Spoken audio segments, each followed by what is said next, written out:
실루그린의 서한동 대표입니다. 제가 이어서 커튼이나 벽지를 전기장 완화 벽지를 설치를 했을 때 이런 점들이 궁금하다. 반대편에 있는 커튼을 설치한 반대편에 있는 와이파이 신호를 막 끌어당기는 거 아니냐. 또는 두 번째, 선풍기나 다른 전자파가 발생하는 기기들을 커튼 가까이에서 이렇게 운용을 했을 때 그 전자파도 이렇게 끌어당기는 거 아니냐. 끌어당길 수 있습니다. 그러나 어떤 상황이 벌어지는지, 또 어떻게 방어를 하고, 또 인체 전압과의 관계 어떻게 설정을 해야 되는지 한번 같이 시험을 한번 해보도록 하겠습니다. 여기서는 외부에서 지금 들어오는 이동통신 중계기 안테나의 전파는 직접적으로 바로 이렇게 들어오지는 않아요. 이 아파트 단지 특성상 저쪽 대각선에 이동통신 중계기가 25층 고층에 있기 때문에 여기는 지금 10층이고요. 아래에서 이렇게 사선으로 이쪽으로 지나가는 이동통신 전파가 이쪽 베란다에서 들어와서 내부 벽에서 부딪혀서 반사가 돼서 이런 유리창, 창틀 이쪽으로 이제 유입이 됩니다. 두 번째, 윗집, 아랫집에서 사용하는 와이파이 전파도 벽체를 뚫고도 들어올 수 있고요. 그럼 천정에서도 내려올 수 있죠. 아래쪽에서도 올라올 수 있고. 다른 집에 와이파이 기기가 거실에 있느냐, 서재에 있느냐, 안방에 있느냐에 따라서 이 안방 구역에 들어오는 와이파이의 방향과 양이 많이 달라집니다. 그래서 이 지점, 측정기를 놓은 지점에서는 외부의 이동통신 중계기, 위층, 아래층, 옆집에서 들어오는 와이파이, 우리 집의 거실이나 작은 방에 설치해 놓은 와이파이에서 나오는 중계기, 와이파이에서 나오는 전파, 그런 전파들을 측정을 다 한 곳에서 지금 하게 되므로 이 수치가 어떤 발생원에서 미치는 게 얼마인지는 이런 이제 일반인용 측정기로는 측정을 할 수가 없어요. 그래서 이제 스펙트럼 분석기를 가지고 주파수별로 측정을 해서 판단을 하고 방향을 알아보는 수밖에 없는데 일반인들은 그거 다 할 수가 없잖아요. 그래서 그런 상황 하에서 측정을 하고 있다. 그런 점을 좀 아셔야 될 것 같고요. 그렇게 이제 어떻게 어디서 전파가 유입이 되는지 방향을 알아보는 방법은 이런 그 차단 섬유나 차단제를 벽지를 가지고 중계기를 보자기로 감싸보면서 또 다 감싸보고 이렇게 열어보면서 이쪽을 여니까 많이 들어온다 이렇게 하면서 방향 설정을 이제 방향을 알아보는 부분은 이전 영상에 말씀을 드렸기 때문에 이거는 간단하게 이제 이렇게 지금 0.03 정도 이렇게 되는데 트리필드의 특성상 다른 측정기도 마찬가지지만은 이렇게 앞부분을 센서가 있는 앞부분에 이렇게 닿으면은 측정기는 자기 자체에서 발생하는 노이즈 전파를 자기가 이렇게 부딪혀서 읽기 때문에 이렇게 꼭 접촉하지 않도록 하는 게 중요하고, 이렇게 감싸더라도 이렇게 앞에 창을 여유 공간을 좀 남겨 두셔야 돼요.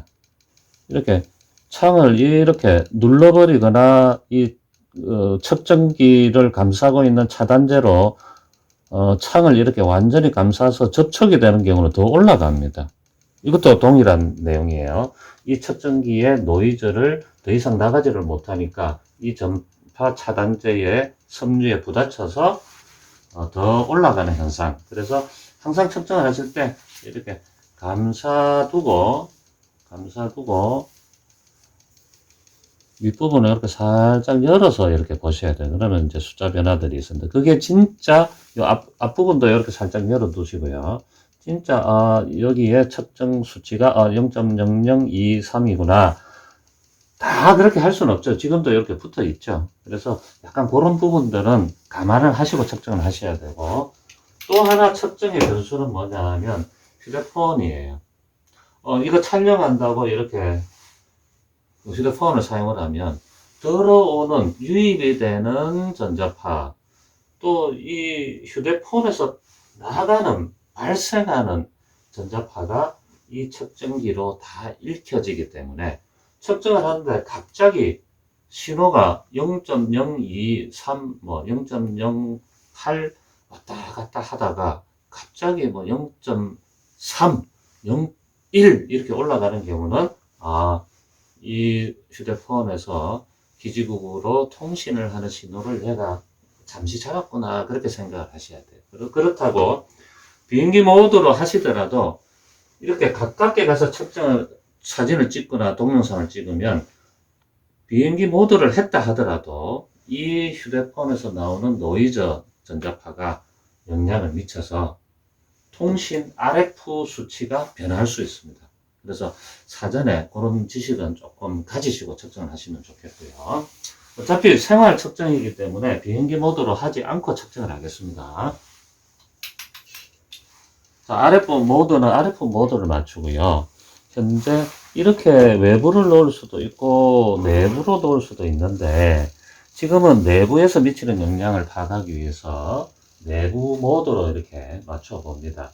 그래서 등락을, 사진을 좀 찍기가 조금 방향이 역방향이라서 그랬는데 등락을 계속 합니다. 지금 이 촬영하는 장비가 와도 영향을 간섭을 받거든요. 그래서 한번 계속 보셔야 돼요. 왜냐하면 이 공간에 유입이 되는 외부의 이동통신 중계기나 다른 집에서 넘어오는 와이파이 신호들이 일정하지가 않습니다. 계속 변해요.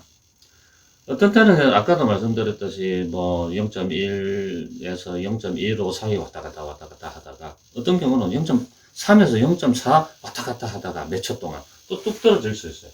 지금 굉장히 또 올라가고 있어요. 0.25까지 올라갔어요. 아까는 0.14 뭐 이하였는데, 그래서 그런 특성을 좀 감안을 해 주십사 말씀을 드리고, 현재 이 공간에 와이파이가 어떻게 형성이 되어 있는지 한번 볼게요. 2.4기가도 있고 5기가도 있는데 2.4만 가지고 한번 보겠습니다. 요게 원래 와이파이 C639가 이 집에서 사용하는 메인 와이파이예요. 나머지 와이파이들은 다 다른 집에서 사용하는 겁니다. 굉장히 강하죠. 우리 집이 아닌 와이파이도 강하게 들어옵니다. 여기 70 이하는 뭐 강하다고 할 수는 없어요. 뭐 90 정도는 거의 뭐 신호가 조금밖에 없다. 와이파이를 잡기 힘들다. 80부터도 약간 버벅될 수 있어요. 와이파이 신호를 더 강하게 증폭을 시켜주는 우리가 일반적으로 알고 있는 와이파이, 메인 와이파이는 거실에 있고, 서브 와이파이 중계기라고 해야 될까요? 자체 신호를 이제 릴레이를 해주겠죠. 꼽아 놓고 한번 볼까요? 좀 바꿔가면서 여러 번 인식을 해야 됩니다. 지금 굉장히 좀 느리게 인식이 됐는데, 지금 방금 이렇게 푹 올라와 있는 게 지금 새로 그 중계를 위해서, 와이파이 중계를 위해서 꼽아 놓은 이 기기를 인식을 한 겁니다. 이게. 그 전에 이 집에 있는 와이파이는 C639 요게 밑으로 좀 내려갔고요. 지금 굉장히 강하죠. 마이너스 30이 아니라 거의 풀로 지금은 또 내려갔죠. 와이파이 특성이나 중계기 특성, 전파 특성이 그렇습니다. 요게 녹색이 새로 설치한 중계기에서 나오는 전파예요. 자, 지금은 이제 와이파이 영향인지 외부에서 들어오는 이동통신 중계기 전파가 강해졌는지 모르지만 아까보다는 전반적으로 올라가 있습니다.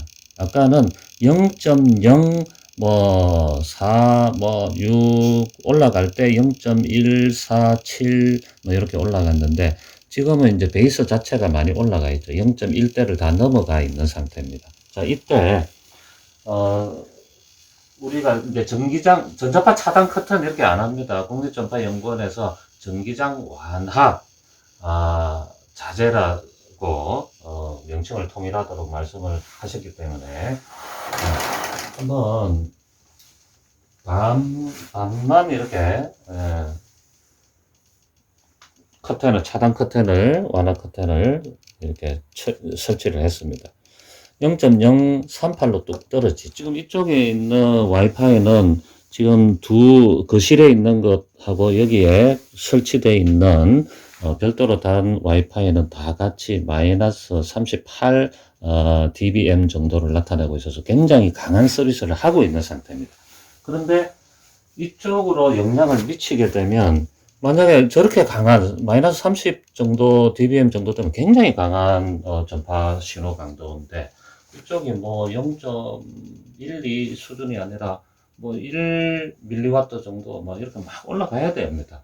그런데 0.024mW로 굉장히 안정이 되어 있죠. 그 전에는 차단 커튼을 설치하기 전에는 최소 0.14 밀리와트 이상 되고 0.25 막 올라갔었죠. 자, 이 상태에서 한번 열어볼까요? 열어보면 다시 올라가죠. 0.14로 다시 올라가죠.